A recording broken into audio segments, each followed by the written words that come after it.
That saved the earth, यानी एक ऐसी किताब जिसने अर्थ को बचा लिया। कैसे बचा लिया भाई? ये ना एक प्ले है। क्या है? ये एक प्ले है और ये सारी कहानी ऐसे ही है, फिक्टिशियस प्ले है जिसके अंदर कुछ भी सच नहीं है। तो इसमें मेन कैरेक्टर कौन है भाई? थिंक टैंक नाम का एक आदमी है। वो कौन है? The arrogant martial leader. Martial leader मतलब जो मार्स का लीडर है, who plans to invade earth believing earthlings are weak, जो कि अर्थ पे ना इन्वेड करना चाह रहा है, यहाँ पे आक्रमण करना चाह रहा है, यहाँ घुसना चाह रहा है, जिसे लगता है कि जो अर्थ है वो ना वीक है, कमजोर है, जो हमारी पृथ्वी हमारा ग्रह है वो कमजोर है। और उसी के ना कुछ चेले चपाटे जिनका नाम है, एक का कैप्टन ओमेगा है, एक लेफ्टिनेंट लोटा है, एक सर्जेंट ओपी है, ओप है, ठीक है, ये सब लोग हैं। तो कौन है? सबऑर्डिनेट एक थिंक टैंक का जो कि यहाँ पे अर्थ पे भेजा गया है इंफॉर्मेशन हासिल करने के लिए। लेफ्टिनेंट लोटा कौन है? Another Martian assistant who helps in investigating Earth, वो भी एक इन्वेस्टिगेट करने के लिए असिस्टेंट ही है। और सर्जेंट ऑफ कौन है? A humorous character part of the investigation team on Earth. आ जाओ फिर आगे क्या होता है वो देखते हैं।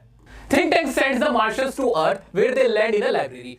वो ना मार्स से यहाँ अपनी टीम भेजता है कि अर्थ के बारे में जानकारी जुटाओ, हम इस पे हमला करेंगे, इन्वेड करेंगे। तो ये एक लाइब्रेरी में आके लैंड होते हैं। अब लाइब्रेरी में क्या देख रहे होते हैं ये? Where they land in a library the Martian misunderstand books thinking they are food item sandwich. उनको लगता है कि ये जो बुक्स रखी है ना लाइब्रेरी में वो सैंडविच टाइप की चीज है, वो खाने के लिए है। और वो खाए कैसे? वो खाने की चीज है नहीं। They find a nursery rhyme book and think it's verses show how smart earthlings are. उन्हें नर्सरी राइम वाली बुक मिलती है जो नर्सरी क्लास के बच्चों को पढ़ाई जाती है, और वो उन्हें फिर बाद में पता चलता है कि जो अर्थ के लोग हैं, अर्थ की जो चीजें तो बड़ी स्मार्ट है। The rhyme Humpty Dumpty is seen as a description of a powerful earth weapon। वो जो Humpty Dumpty की जो राइम है ना, वो उनको एक पावरफुल वेपन लगती है अर्थ का, और वो डर जाते हैं। Think tank becomes frightened by these false interpretation and cancels the invasion। वो जो Humpty Dumpty का जो इंटरप्रिटेशन निकालते हैं वो इतना खतरनाक निकालते हैं, उनको लगता है कि अर्थ ना बड़ी खतरनाक चीज है, यहाँ पे हमें इन्वेड नहीं करना है। The Martians retreat and Earth is saved unknowingly by a nursery rhyme book। The play humorously highlights the arrogance of think tank and the unexpected power of literature and imagination। तो वो जो think tank होता है, जो leader होता है, वो मना कर देता है अर्थ के ऊपर इन्वेड करने से। और ये पूरी कहानी हमें बस ये बताती है कि थिंक टैंक एक एरोगेंट लीडर है, कैसे लिटरेचर हेल्प करता है चीजों से बचने के लिए, बुरी चीजों से बचने के लिए। आइए तो मोटा मोटा हमने देख लिया, लेकिन हम मोटे मोटे पे कहां मानने वाले हैं, हम इसका पूरा अच्छे से समझते हैं। आइए देखते हैं। It is a humorous one act play set in the 25th century। 25वीं सेंचुरी, अभी कौन सी 21वीं है ना, तो 25वीं सेंचुरी का एक प्ले दिखाइए कि 25वीं सेंचुरी में क्या हो रहा होगा। Illustrating the power of literature and imagination। Literature और इमेजिनेशन की पावर को दिखा रहा है ये। The story presented through a historian narrating how a simple book helped save Earth from an alien invasion। जहाँ पे एक हिस्टोरियन है, एक इतिहासकार है, जो प्ले हो रहा है, ड्रामा हो रहा है, और वो दिखा रहे हैं कि कैसे जो लिटरेचर है और इमेजिनेशन है वो बचा रही है इन्वेजन से। इन्वेजन मतलब आक्रमण से, एलियन के आक्रमण से। The play begins with the martial leader, the great and mighty think tank, planning to conquer Earth।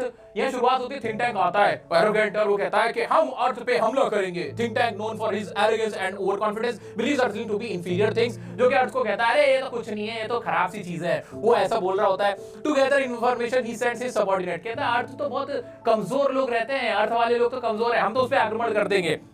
वो अपने सबऑर्डिनेट जो कैप्टन ओमेगा है, लेफ्टिनेंट लोटा है और सर्जेंट ओप है, उनको भेजता है जहां वो अर्थ के अंदर एक लाइब्रेरी में जाते हैं। अर्थ पर लैंड करके लाइब्रेरी में उतर जाते हैं, तो हमने पढ़ ही लिया।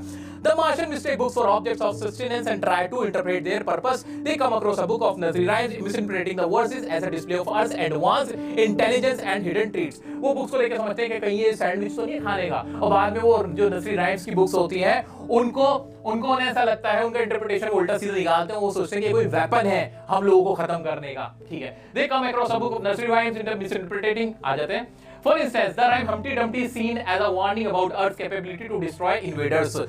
जो नर्सरी की राइम से हम्प्टी डम्प्टी, वो उसको सोचते हैं कि इसका इंटरप्रिटेशन ऐसा निकालते हैं कि जो इन्वेडर्स हैं, जो यहाँ पे आक्रमण करने वाले हैं, वो उनको डिस्ट्रॉय करने के लिए एक वेपन है, एक हथियार है। Frightened by their misinterpretation, think tank abandons the invasion plan and retreats। Earth is saved unknowingly by the nursery rhymes Humpty Dumpty।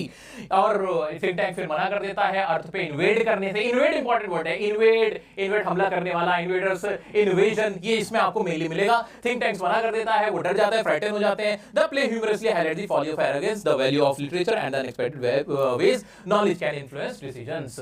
तो इसमें बस ये बताइए कैसे नॉलेज डिसीजन को इन्फ्लुएंस कर देती है, लिटरेचर कितनी हेल्पफुल चीज है, importance of literature and imagination imagination क्या है, ये सारी चीजें इसमें बताई गई हैं, कैसे एडवांसमेंट हमें 25वीं सेंचुरी में लेके जा रहा है, ये सब बताया गया है। तो दोस्तों बहुत ज्यादा इंटरेस्टिंग सा चैप्टर नहीं है, ईमानदारी से बताऊं तो। अगर चॉइस में आए तो ये वाला क्वेश्चन छोड़ ही देना, क्योंकि इसमें बहुत ज्यादा कुछ अच्छा सा नहीं है, क्योंकि अच्छे अच्छे चैप्टर है। हमने पढ़ा है मिडनाइट विजिटर है, question of trust, footprint without fit, बड़े अच्छे अच्छे चैप्टर्स हैं, वो मुझे पर्सनली ज्यादा मजेदार लगते हैं, बट मेरा फर्ज था आपको ये भी पढ़ाने का, मैंने ये भी पढ़ा दिया। अभी कहानी ये शुरू नहीं हुई है, इससे रिलेटेड वर्ड्स एंड फ्रेजेस आपको लिखने हैं, तैयार रहो। इन सब के प्रीवियस ईयर के 10 15 20 साल के क्वेश्चन सारे कराऊंगा, आंसर एग्जाम में कैसे लिखने हैं आपको खुद दिमाग में अपने आप आंसर की लाइंस आ जाएंगी।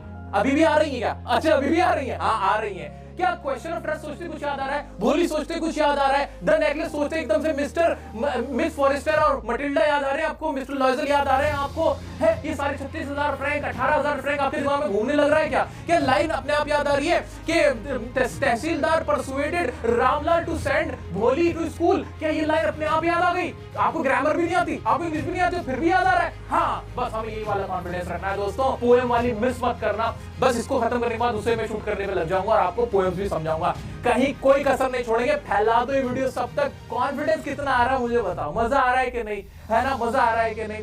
और वीडियो को अगर पसंद करो तो लाइक जरूर करके जाना, मुझे आपका प्यार बहुत हिम्मत देता है। मेरी ताकत तुम हो यार, जितना हम लोग कॉन्फिडेंटली बोल लेते हैं ना, मैं नहीं बोल रहा होता हूँ, ये तुम सब की। Love you all, love you so much, अपना प्यार देने के लिए, ट्रस्ट करने के लिए। मिलते हैं नेक्स्ट वीडियो में नेक्स्ट टॉपिक के साथ, तब तक के लिए बने रहना डियर सर के साथ। Love you all.